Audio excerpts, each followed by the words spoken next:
Cek cek. Halo halo halo halo. Assalamualaikum warahmatullahi wabarakatuh. Halo semuanya, selamat datang di channel YouTube Sana Salma CH. Channel di mana Sana dapat membagikan hobi dan kesenangan Sana pada kalian semua. Yo, Sana sama di sini dan dengan lanjut stok konten. Konten yang berikutnya, ya masih lanjut dari video yang sebelumnya kemarin, yaitu reaction, lebih tepatnya pembahasan teori dan komentar-komentar untuk manga Boruto The Blue Vortex. Yang video kali ini chapter 14 ya. Iya. Sebelum nanti chapter 15 rilis. Chapter 15 rilis tanggal berapa? Aku lupa. Wait. Ini videonya Sana bikin di tanggal 14. Dan chapter 15-nya tanggal 20. Wah. Setiap tanggal 20, setiap 1 bulan sekali, tiap tanggal 20. Kadang ini Sana suka gregetan aja ya, di komentar pada bilang, ayo dong rilisin per minggu. Masalahnya kontraknya per bulan, Bang. Jadi Masashi Kishimoto mau fokus ke keluarganya juga ya, karena udah Masashi Kishimoto kan udah bikin cerita di Naruto yang lalu, tahun-tahun yang lalu kan itu juga per minggu. Jadi kali ini pengen lebih ringan gitu loh. Pengennya kayak gitu. Jadi ya jangan dipaksa. Ya per bulan lah, yang sabar jadi para fans, oke? Kalian jadi para fans harus yang sabar ya, jangan malak ini itu, kasihan. Biar autornya sehat selalu gitu loh guys. Oke, di video kali ini Sana mau lanjut untuk reaction pembahasan chapter 14 di Boruto The Blue Vortex. Di sini Sana bacanya langsung di websitenya Manga Plus by Shueisha. Oh iya, ada aplikasinya juga yang udah tertera di App Store sama Google Play Store. Kalian bisa langsung download aplikasinya, install ya, terus abis itu bisa baca juga di sana. Boruto The Blue Vortex udah tersedia dalam beberapa bahasa, termasuk di sini bahasa Indonesia ya. Cuman buat kalian yang pengguna dari Indonesia, terutama untuk region Indonesia, itu hanya disediakan 3 chapter awal dan 3 chapter akhir. Untuk yang pengen melihat semua chapternya, kalian harus subscription dulu atau langganan dulu di Manga Plus Indonesia per bulannya 15.000. Tapi yang bisa dibuka hanya chapter versi bahasa Inggris saja, jadi kayak gitu ya, tergantung kalian kebutuhannya kayak gimana. Kalau misal nggak butuh yang versi bahasa Inggris ya nggak usah langganan, nggak apa-apa. 15.000 itu murah ya, cuma $1 doang ya. Masalahnya emang kurs $1 di Indonesia ya segitu, jadi ya mau gimana lagi. Murah guys, $1 itu murah guys, dan ya memang menghapus Indonesia aja udah memurahkan layanannya gitu, jadi tapi kalian pilih lah main secara gratis kayak gitu, nonton baca manga secara gratis boleh lah. Cuman ya gitu, dibatasi ya, untuk sisa chapternya di sini nggak tersedia. Ya ini berkaitan langsung sama lisensi. Jadi mungkin kalau kalian lihat di tempat ilegal bajakan ya emang semua chapter kalian bisa akses semuanya ya, tapi nggak usah terlalu dibanggain. Biasa aja kali ilegal kan nggak bayar ke autornya gitu. Kalau di sini ini bayar ke ya penerbitnya, ke autornya juga dapat. Yang meskipun nggak seberapa sih ya, tapi ya lebih bisa menghormati autor di Manga Plus by Shueisha seperti itu. Oke, nggak usah banyak bacot. Chapter 14 di Manga Plus by Shueisha. Oh, Boruto The Blue Vortex. Kemarin di chapter 13 kemarin Sana udah reaction di mana Boruto terkapar. Terus Himawari nyembuhin Sarada. Terus Kawaki ikut campur. Ya pokoknya Kawaki enaknya kita hapuskan dari muka bumi ini, caranya gimana ya?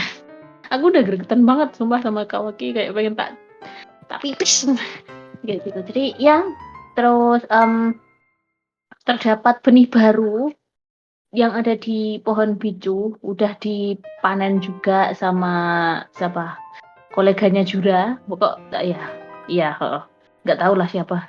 Terus mau diwujudkan berbentuk siapa, nah itu dia. Apakah chapter 14 ada? Aku lupa sih, karena udah baca semuanya tapi Sana lupa, tapi ya kita akan cek lagi. Oke, ini Sana udah buka chapter 14. Oh, buat catatan juga, nanti Sana cuman memberikan tampilan chapter 14 untuk halaman cover, pembatasnya ini sama halaman pertama dan halaman terakhir. Sisanya nanti akan Sana tutup layarnya kayak gini. Bentar, mana tutupannya ya? Kayak gini. Jadi hampir gak kelihatan ya. Jadi samar-samar banget kayak gitu, emang hampir nggak kelihatan. Itu adalah tugas kalian untuk langsung baca aja versi legal resminya di Mangalus by Swecia, linknya sana udah taruh di description box, atau kalian bisa langsung install di Google Play Store atau App Store kalian. Tapi kalau kalian nggak mau, ya udah, berarti kalian bukan tipe sana. Oke. Chapter 14 di sini nanti kita sana selesai membaca ini, kita langsung bahas-bahas teori sekaligus kita baca komentar yang ada di chapter 14 ini, terutama komentar dalam bahasa Indonesia ya. Oke. Keputusasaan di depan mata. Akan tetapi titik. Apanya akan tetapi titik. Maksudnya apa akan tetapi kok titik. Oke, di sini gambarnya adalah Kasin Koji. Bilangnya sih ini manusia buatannya. Siapa sih? Aku tiba-tiba lupa nama orangnya. Itulah dia loh, siapa itu?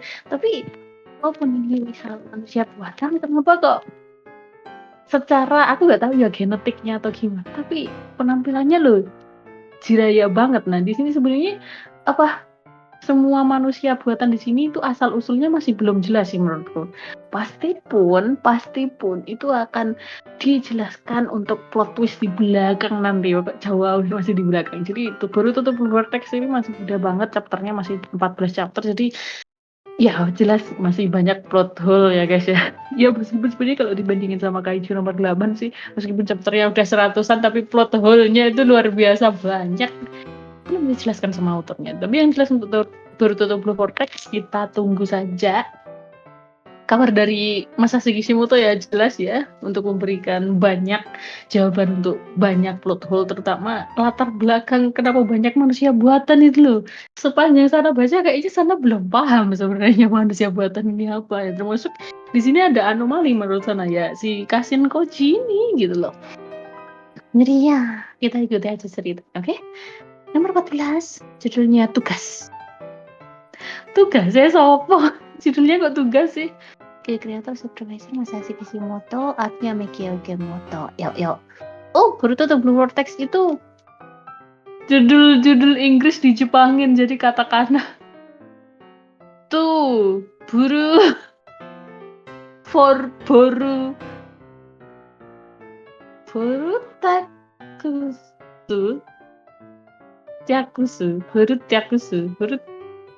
pulah taruh.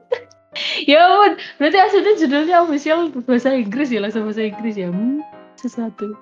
Oke, halaman pertama. Wah, Boruto udah bangun nih. Oke, ada tulisan nyamping nih. Tulisan nyamping. Sang buronan yang ditahan dan dicap sebagai pemberontak pembunuh Hokage, investigasi terhadap Boruto dimulai. Emang lu bisa nginvestigasi Boruto? Nggak, Boruto itu orangnya cerdas ya. Pemuda kita di sini sangat cerdas banget. Kecerdasannya Minato kayak diturunkan langsung ke Boruto, nggak ke Naruto-nya. Nggak tahu kenapa bisa seperti itu, lompat gitu secara gen. Oke, dan waduh, Boruto umur 17 16 ya ini, lumayan. Boruto umur 16 itu lumayan, aduh. Tapi saya masih menyukai Naruto umur 16 sih, sama-sama. Oke, seperti biasa penerjemahnya Aira, penyuntingnya Charmita, letaknya Legman Service. Yuk, gambar kita say. Sekali sama Tisha. Semangat ya. Oke. Boruto udah sadar, guys. Sepertinya kau sudah sadar. Tak perlu khawatir, luka di perutmu sudah kami sembuhkan. Ya, perut ternyata. Untuk nggak sampai kena vital, nggak kena jantung ya. Jangan dong. Kejam Masashi Kishimoto kalau melakukan hal seperti itu. Oke. Di sini Konohamaru susah ya kalau dunia itu terbalik 180 derajat. Sana mau protes tapi sana langsung keinget, oh iya ini dunia 180 derajat. Agak susah sih ini, Bang. Di depan Anda adalah manusia asli, bukan kawaki. Ampun. 180 derajat itu memang luar biasa mengerikan. Oke. Boruto sadar kalau tangannya di belakang di borgol. Oh iya, sana tutupin dulu ya guys ya. Oke, langsung kita baca cepet aja mumpung sana tutupin. Oke.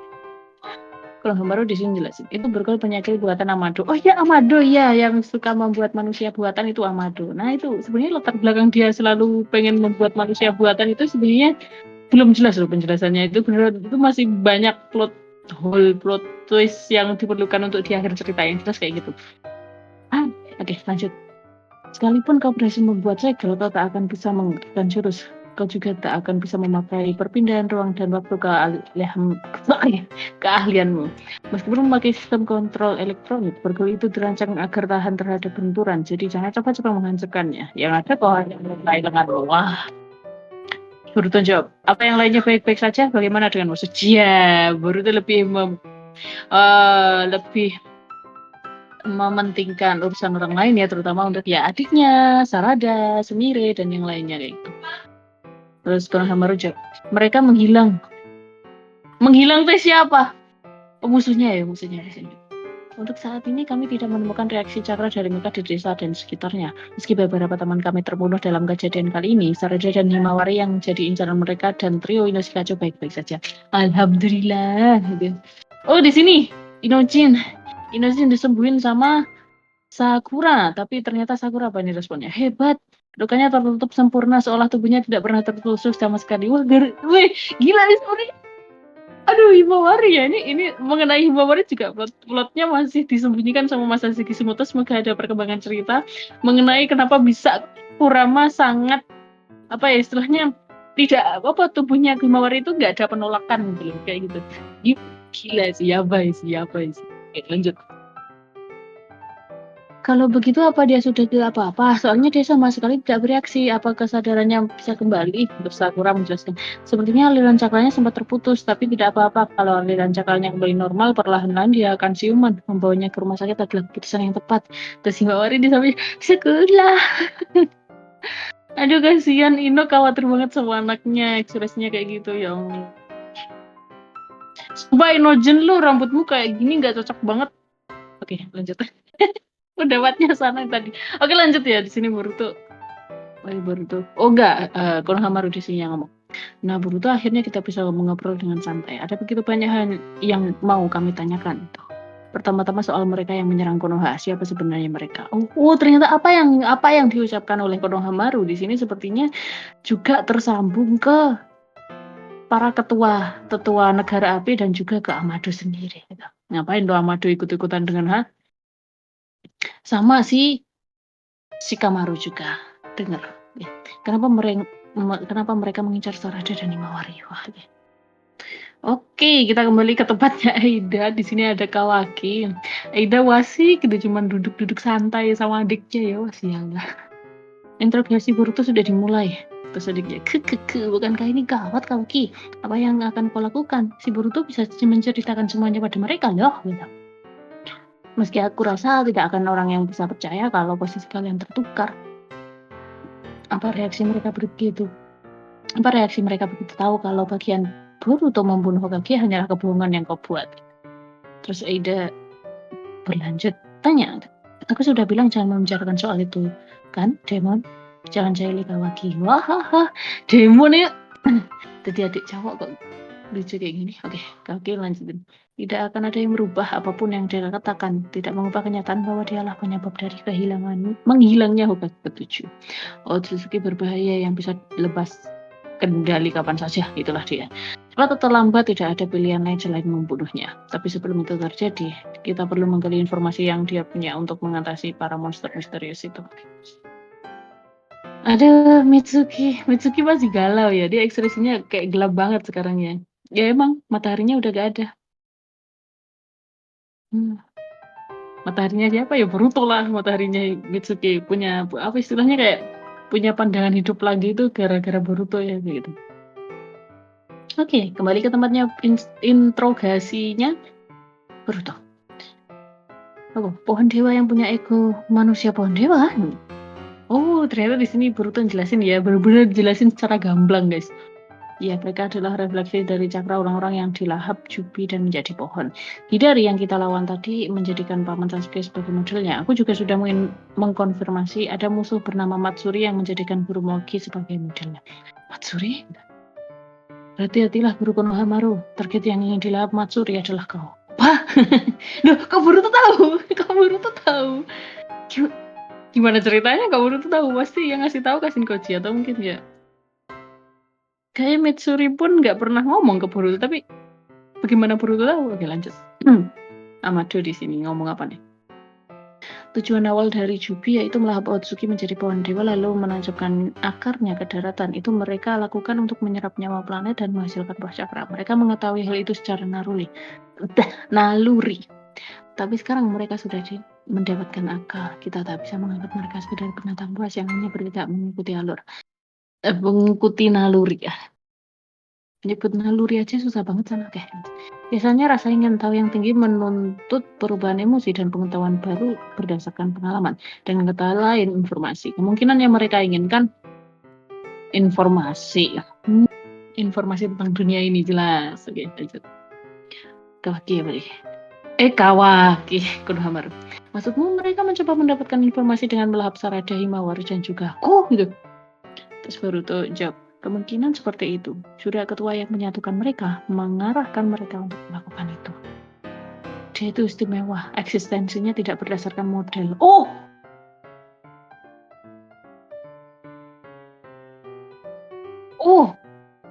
Jura itu eksistensinya nggak berdasarkan model siapapun yang pernah diserap ya? Oke. Baru paham aku. Oke, lanjut. Eksistensinya tidak berdasarkan model seperti Paman Sasuke dan Guru Moegi. Dia adalah inkarnasi dari Jubi itu sendiri. Berarti kalau Jubi berwujud manusia kayak Jura kayak gini. Bisa dibilang dia adalah sumber masalah dari bahaya yang sedang kita hadapi. Berarti Jubi kalau punya wujud kayak gini ya. Serem juga. Singkat cerita, jika Jura bisa ditumbangkan, bisa dibilang planet ini selamat dari bahaya. Konohamaru gak yakin nih. Tanya lagi nih. Kenapa kau bisa begitu yakin? Kenapa kau bisa tahu soal itu? Bagaimana caranya kau mendapatkan informasi itu? Lah ya, sana tadi kan juga tanya, kok bisa-bisanya Boruto tahu tentang yaitu yang menjadi modelnya Guru Moegi dan juga targetnya adalah Konohamaru, ini gimana ceritanya gitu loh. Boruto, jawablah. Kami akan memutuskan percaya atau tidak pada ceritamu setelah mendengar jawabanmu. Oke, di sini Boruto jawab. Sumber informasiku adalah seorang pria, tapi maaf aku tidak bisa memberitahukan identitasnya. Apa nih? Ya iyalah. Posisi gini, Boruto mungkin nggak bisa ngasih tahu siapa seorang pria yang membantunya. Aduh, bentar mataku gatal. Siapa seorang pria yang membantunya? Karena di sini proses interogasinya itu juga bakalan didengar oleh Kawaki gitu loh ke depannya juga. Jadi ya percuma diomongin soalnya nanti Kawaki malah mengejar Kashinkoji karena itu memang Kashinkoji kayak gitu.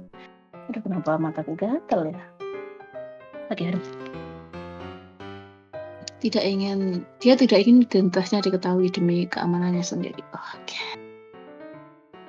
Konohamaru gregetan nih. Nggak bisa begitu. Kau pikir omong kosong seorang buruan pengkhianat desa akan kami percaya semudah itu?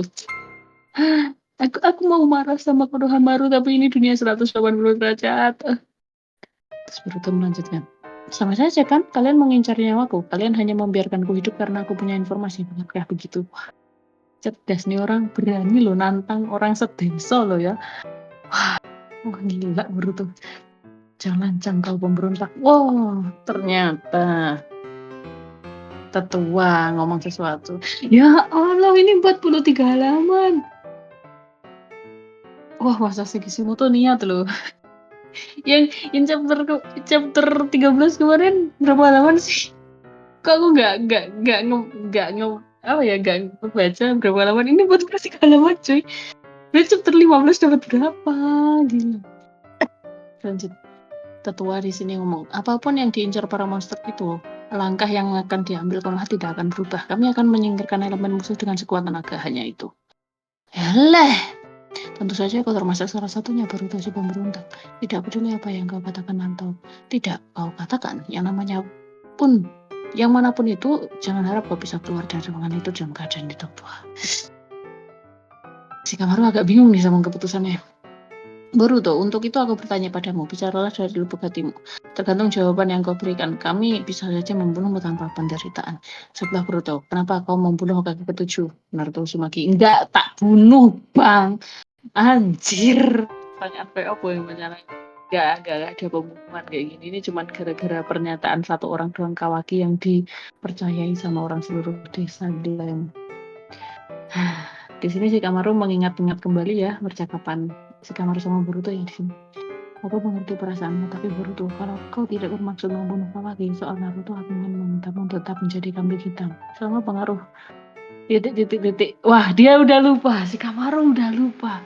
Nama pengaruh jurusnya Aida udah lupa. Soalnya di sini tulisin titik. Bentar, gue kasih tahu kalian. Ini kan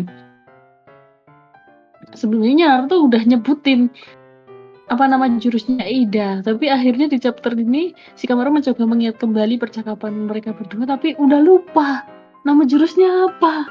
Tapi ditulis titik. Wah, udah lupa.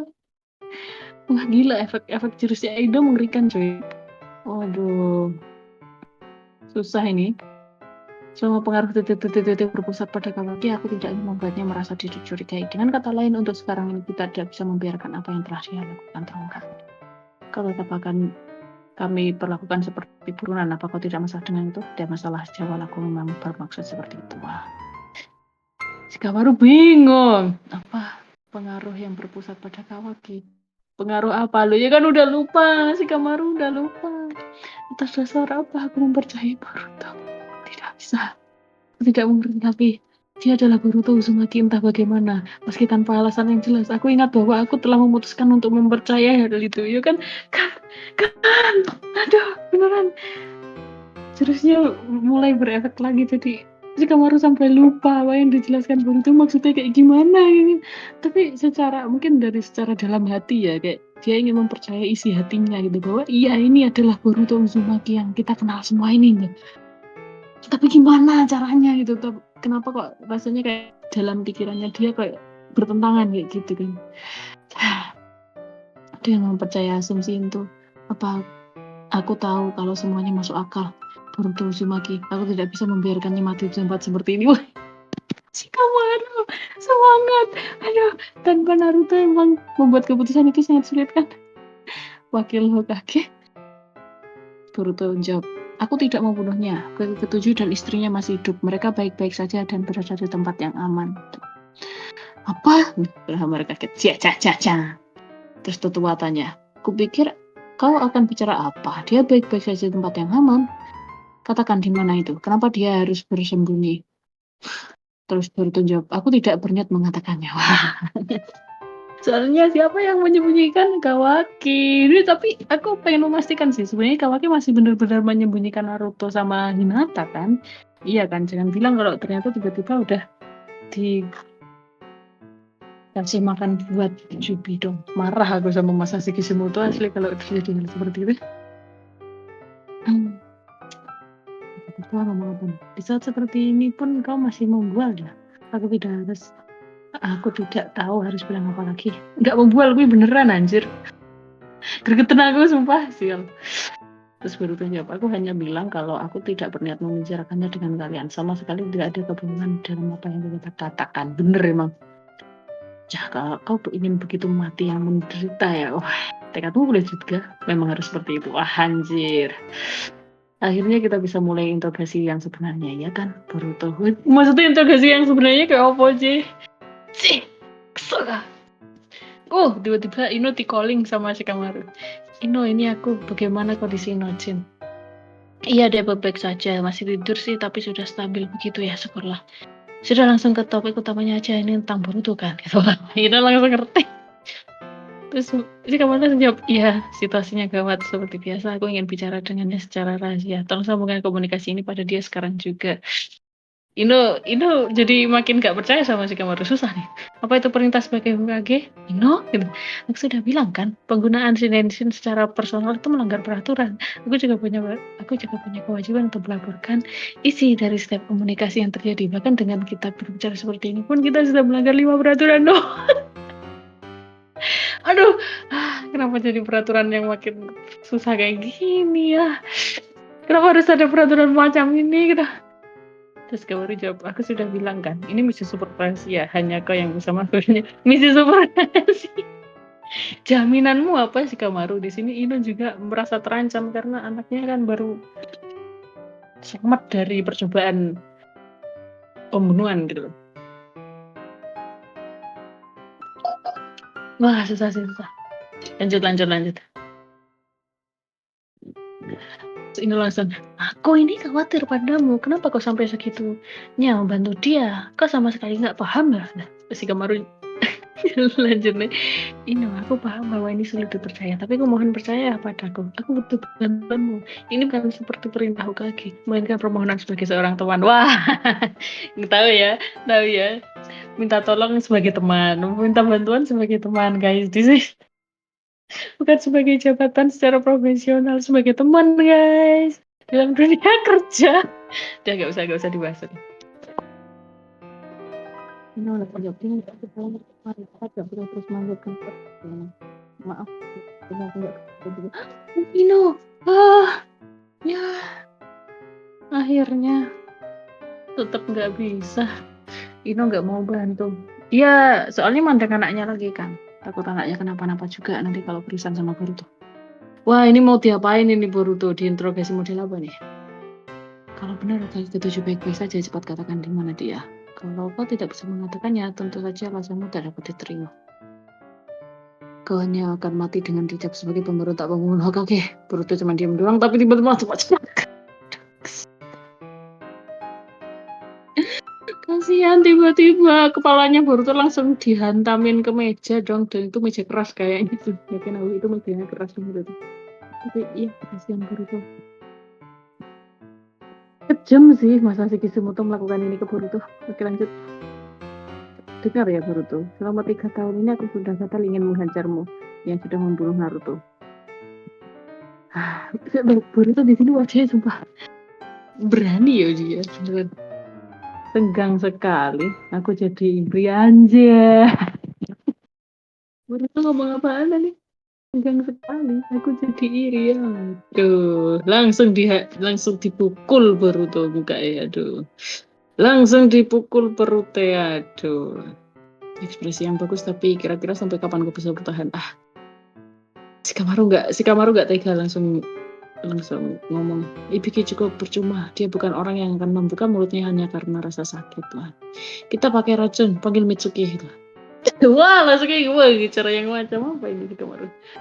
Kalau langsung, kaki ke-8 itu tidak bisa. Mitsuki sangat ingin membunuhnya. Bisa-bisa dia langsung membunuhnya begitu melihat wajahnya. Kalau sudah begitu bukan interogasi lagi namanya. Terus si Kamaru jawab, tidak masalah, biar aku yang bertanggung jawab, cepat panggil dia. Aida yang mengamati dari jauh ya. Tiba-tiba ngomong, Boruto sepertinya tidak berniat menceritakan pada mereka tentang apa yang Kawaki lakukan. Apa? Dari Kawaki. Kelihatannya dia berusaha melindungi posisi Muji Konoha. Terus hatinya bilang, apa maksudnya itu? Kenapa dia berbuat begitu? Aku tidak paham dengan jalan pikirannya. Si Kawaki sok cuek lu. Boruto itu juga berusaha untuk melindungimu Kawaki. Ngawur emang Kawaki emang. Akhirnya Mitsuki beneran udah dipanggil sama si Kamaru, disuruh masuk juga. Terus apa tuh? Mitsuki, kita adalah shinobi, lalu ini adalah misi. Kuasai perasaanmu, lalu laksanakan tugasmu. Mengerti? Gitu. Si Kamaru ngasih apa tuh ke Mitsuki di tangannya tuh? Aku penasaran. Maksudnya apa tuh? Terus Mitsuki masuk, ceklek, buka ruangan, melihat Boruto. Ekspresi Mitsuki beneran tuh dingin banget. Terus Kamaru bilang, dengar ya Mitsuki, dia adalah saksi yang berharga. Ada kemungkinan dia menyebutkan informasi yang berharga bagi Konoha. Tujuan kita adalah menggali informasi itu. Jangan sampai kamu membunuhnya. Ya jangan sampai dibunuh, tapi Boruto mancing cur. Ini. Well, Mitsuki, apa kamu masih mencari mataharimu seperti orang bodoh gitu? Anjir, berani nantang sahabatnya kayak gitu. Langsung lepas kendali Mitsuki, langsung keluarin mode saninnya, langsung dihantam Boruto cedawat. Wah, ngeri. Mitsuki! Terus Mitsuki ngomong, cuma itu yang ingin katakan, dasar pemberontak tak tahu terima kasih. Wah, hentikan. Tiba-tiba Mitsuki ngeluarin ular mau dia ngelepasin borgolnya Boruto dong. Kukira ngapain gitu ular keluar. Ternyata ularnya keluar buat ngelepasin borgolnya Boruto. Menarik sekali. Terus Mitsuki ngomong, barang-barangmu ada di ruang keamanan bagian barat. Penjagaannya ada 2 orang gitu. Bisikin Boruto kayak gitu. Terus akhirnya Mitsuki berhasil untuk dipisah. Terus wah langsung Boruto pakai Hiraishin ya.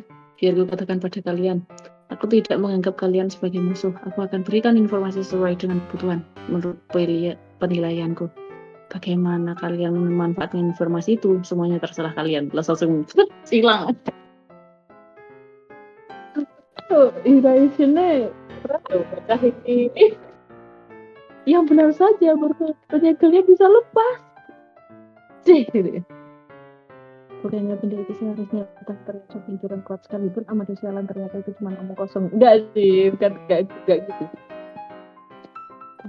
Apa ya Pak Samaru? Jangan Mitsuki yang membukanya. Oh tidak, itu mustahil. Hampir aja ketahuan. Yang tahun 4 cuma membuka dia hanya aku, Ibiki dan Hoka 8. Lagi pula Mitsuki tak punya alasan untuk menyelamatkan Boruto. Aman, masih sudah si Kamaru daripada Konohamaru ya. Ternyata sebelumnya adalah iya. Mitsuki ngasih kertas kode borgol yang dikasih oleh si Kamaru. Terus tiba-tiba Boruto muncul di tempat pengamanan tadi buat ngambil barang. Tenang saja, ini bukan salah kalian. Terus tiba-tiba hilang kemana Boruto? Terus Mitsuki ngomong ke Konohamaru, maaf Guru Konohamaru, aku terbawa emosi. Apa boleh buat yang memintamu datang adalah Hokage 8, jangan terlalu dipikirkan. Wah, ini kesalahan besar. Peluang emas kita untuk menghabisinya jadi hilang begitu saja. Ini buat seorang saksi yang membawa banyak informasi. Kok ngajak dihabisi? Aneh emang kalian ya pemikiran. Saya mohon maaf kalau akan segera mencarinya. Tuan Tanah pasti marah besar. Berhati-hatilah Kamaru dengan kejadian kali ini. Aku akan mempengaruhimu di kemudian hari. Wah. Tiba-tiba minggir kalian ini. Kami cuma mau bicara kok. Lulu. Berisik sekali. Biarkan mereka masuk. Sarada ternyata sama Smire. Kenapa interogasi Boruto jadi bagaimana? Boruto? Dia melarikan diri. Tuan Hokage ke-8 ada pesan darat dari Tuan Kankuro di desa Suna. Loh, Kankuro? Aku ada di ruang Hokage sambungan ke panggilan langsung. Sudah lama kita tidak bicara Shikamaru. Maaf tiba-tiba. Ada apa Kankuro? Ada yang datang menyerang Gaara dan putra angkatnya Shiki. Apa? Loh, ada yang aku gak siap anjir. Loh, ternyata bener penampakan kemunculan eksistensi Jubi yang baru. Sopo tapi kok bisa gitu? Mirip banget sama santai. Oke. Untungnya mereka berdua masih hidup, tapi kondisi Shinki saat ini gejalanya seperti pohon itu.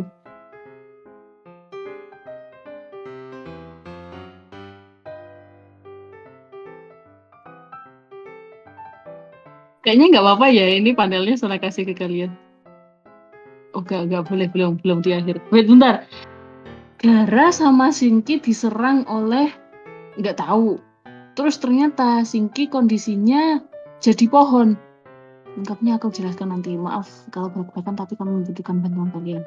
Berarti ini adalah Shinki.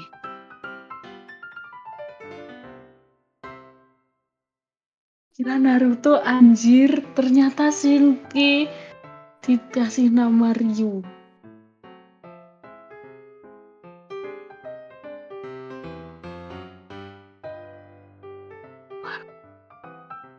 Jadi parah sih ini. Wah, parah sih. Ngapain? Udah halaman terakhir, guys. Ya gila dong. Berarti biji yang dipanen di chapter 13 kemarin itu wujudnya jadi Shinki ini. Ryu namanya. Anjir, kok kira Naruto Shinki cuy.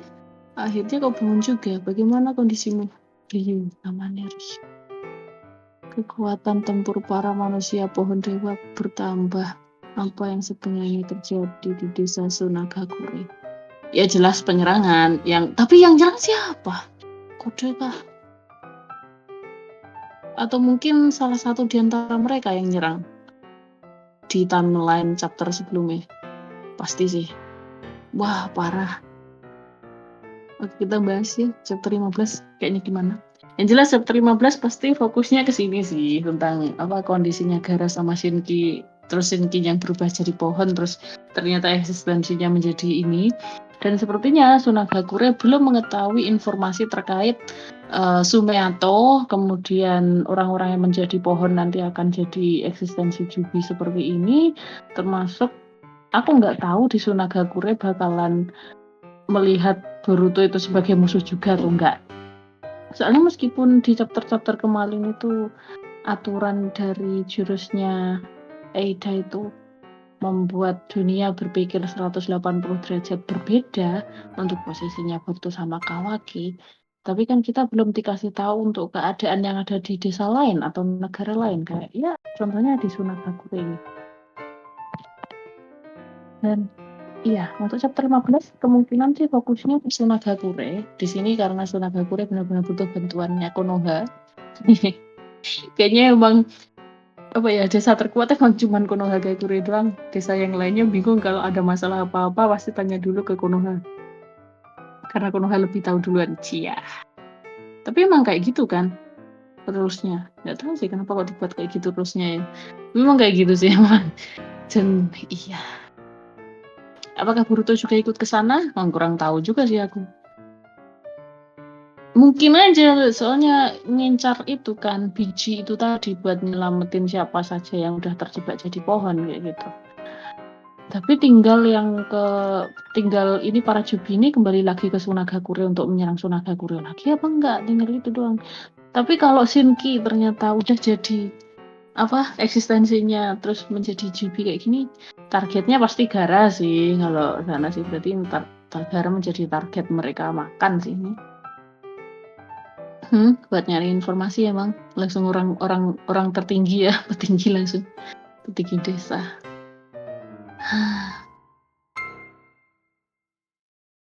Apalagi ya? Oh ya, ini tadi di chapter 14 ini tadi tentang intrograsi. Iya, Boruto mengatakan semuanya, kecuali memang pasti tanya Boruto dapat informasi dari siapa, memang Boruto menjaga rahasia itu gitu. Ya kondisinya pasti Kawaki akan mengetahuinya dan ya semuanya bakalan wah chaos sih kalau ternyata Kasen Koji gini masih hidup kah gini dan sebagainya. Jadi emang ya lebih baik emang disembunyikan sih informasi itu.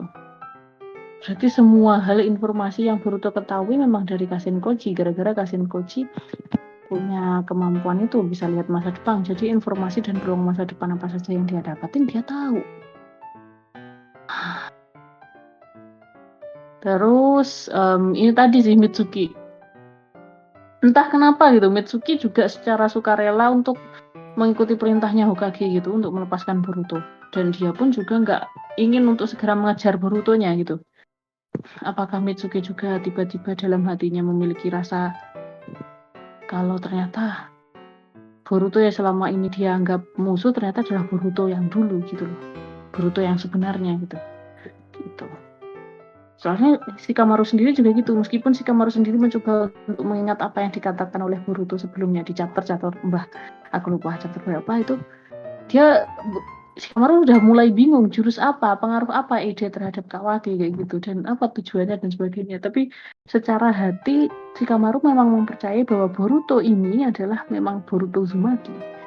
Kayak gitu, meskipun secara akalnya kayak menolak hal itu, tapi ya mau bagaimanapun caranya memang secara hati dia mau mengikuti gitu. Cuman resikonya besar sih Shikamaru melakukan hal itu.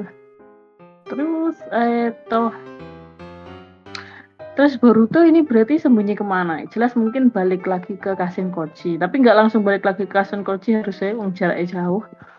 Ya mungkin bersembunyi di suatu tempat di Konoha mungkin, dan ya berhubung Boruto juga bisa menyembunyikan cakranya ya, jadi emang benar-benar keberadaannya menghilang kayak gitu.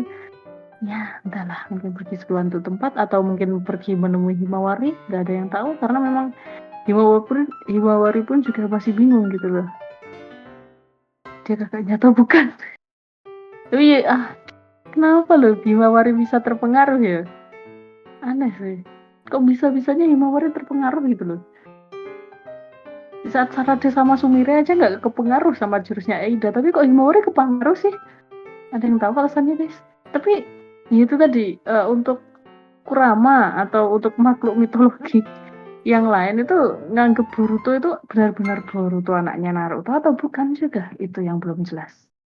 Kalaupun misal tiba-tiba Boruto sama Himawari face to face ketemu langsung gitu ya, tapi ya apalah, aku bingung. Ada si Kishimoto yang bisa menjawabnya asli. Ya, itu sih. Untuk prediksi chapter 15 jelas mungkin fokusnya ke Sunagakure sih ini, sama ini kemunculan karakter baru, eksistensi dari Jubi yang diambil dari Shiki, anak angkatnya Gaara. Kita tunggu aja tanggal 20 Oktober lah. Yang komen apa nih? Bisa gak up setiap hari aja ya? Enggak lah, ngawur lah. Orang bikin komik itu juga kerja bang. Begitu baiknya Boruto sama Kawaki. Iya emang Boruto mengetahui dan menyadari hari itu, cuman Kawaki aja yang nggak mau berterima kasih, nggak mau menerima, nggak mau berterima kasih, nggak apa ya, pokoknya enaknya juga diapain ya, disantet kah Kawaki. Oke. Pak Tua Ibiki pengen dikasih Uzuhiko kayaknya. Iya, harusnya gitu, tapi jangan ya. Untung masih ada yang percaya sama Boruto. Percayanya itu karena dari kata hati ya, bukan akal pikirannya. Karena akal pikirannya kan udah diputar 180 derajat gitu loh. Kena jurusnya Ida. Itu nenek sama kakek tua bangka kapan matinya? Woi, oh iya, kok gak mati-mati ya? Tetua iya, para tetua di negara api kok gak mati-mati ya? Baca gak ada 10 menit, kecepetan bang, 40 halaman loh. Kurang lama loh ada bacanya ya. Kecepetan 10 menit ya.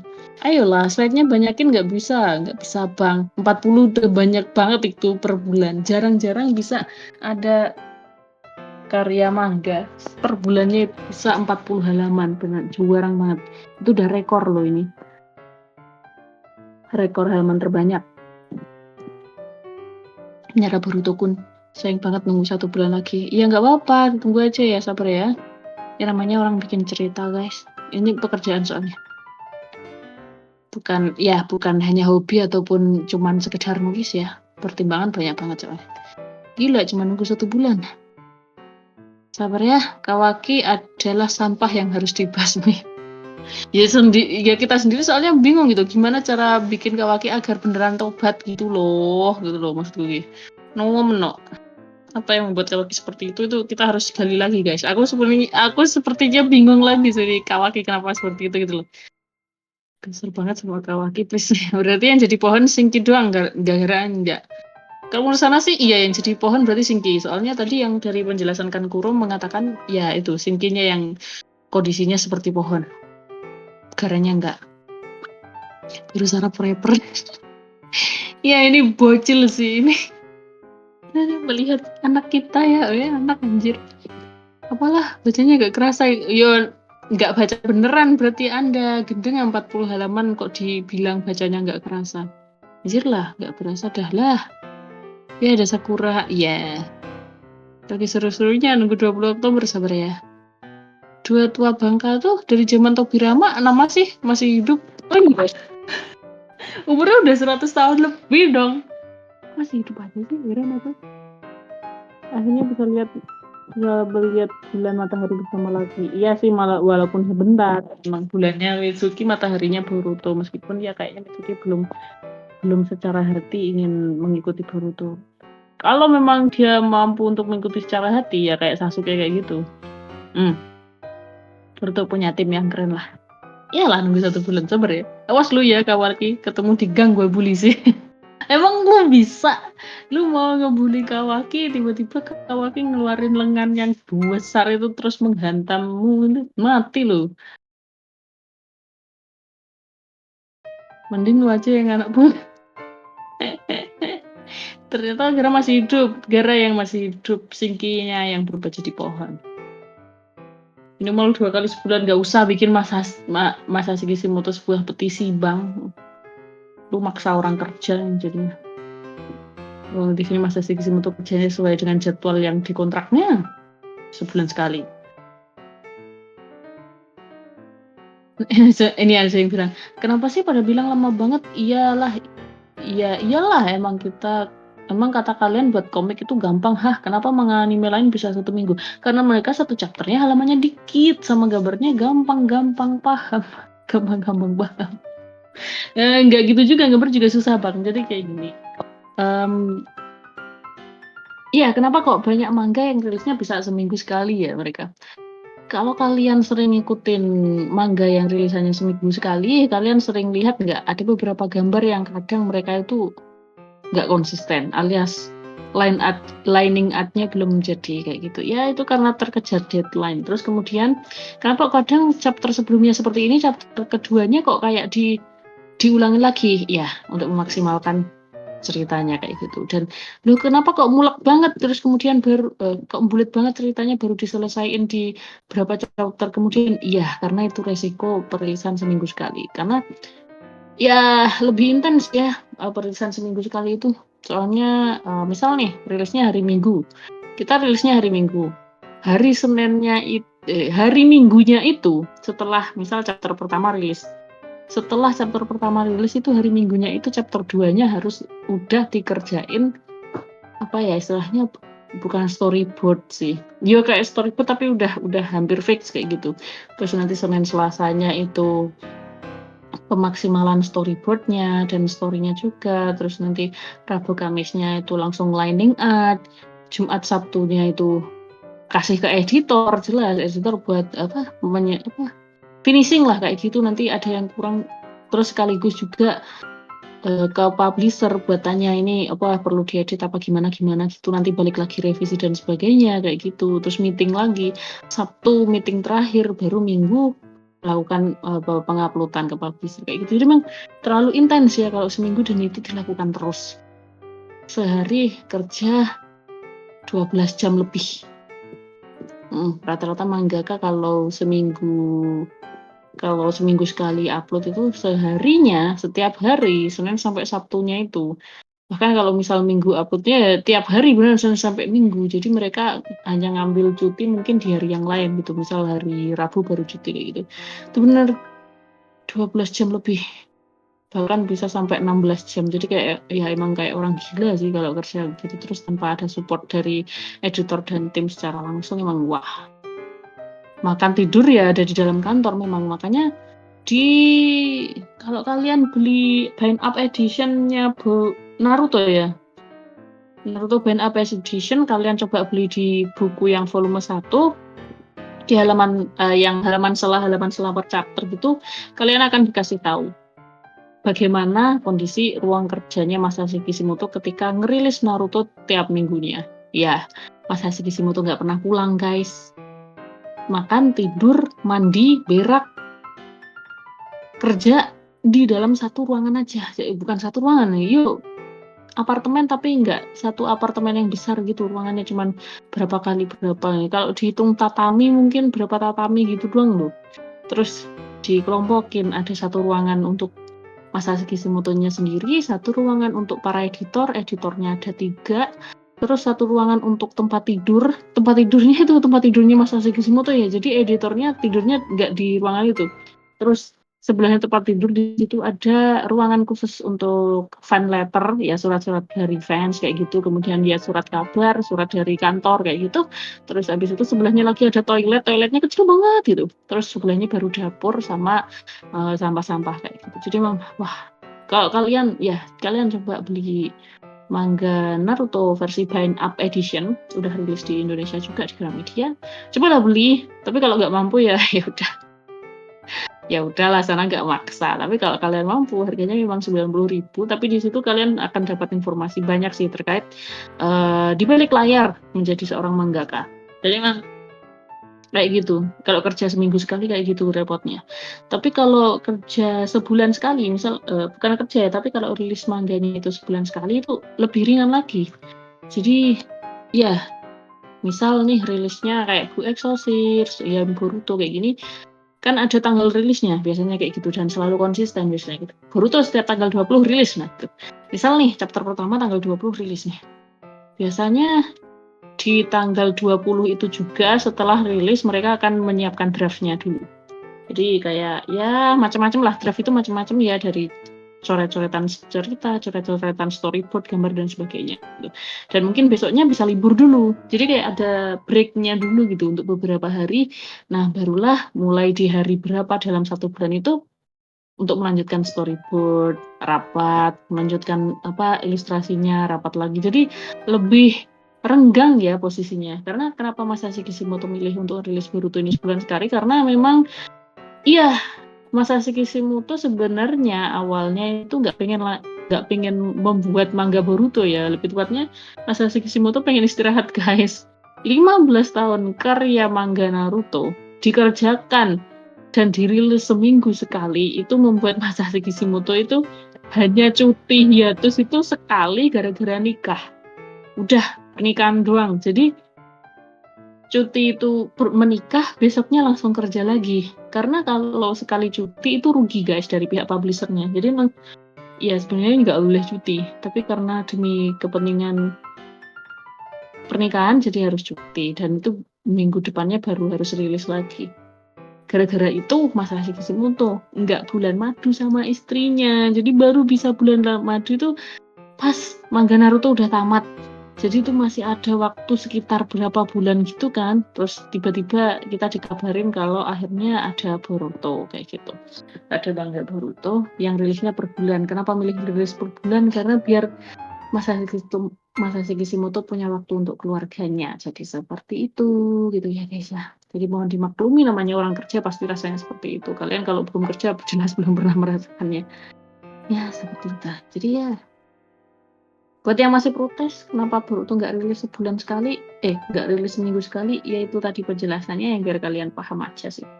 Tapi mungkin yang usianya belum sampai ke usia kerja, biasanya belum paham sih, ya dimaklumi aja ya guys ya. Itu sih dari sana. Terima kasih semuanya yang udah nonton. Oh iya, nanti ada beberapa pembahasan, mungkin ada yang kurang, tulis aja di kolom komentar ya. Kayaknya ada yang kurang sih, terutama untuk kita prediksi ke chapter 15 sih, kayak gitu. Yang jelas untuk chapter 15 ya itu tadi, fokus ke Sunagakure. Belajar dari sana, terima kasih semua yang udah nonton. Sekali sama Desa, sama-sama pamit undur diri ya semuanya, selalu jaga kesehatan. Makasih buat yang udah like, subscribe, share. Sampai jumpa di konten video sana yang berikutnya. Bye bye, sama-sama pamit undur diri. Wassalamualaikum warahmatullahi wabarakatuh.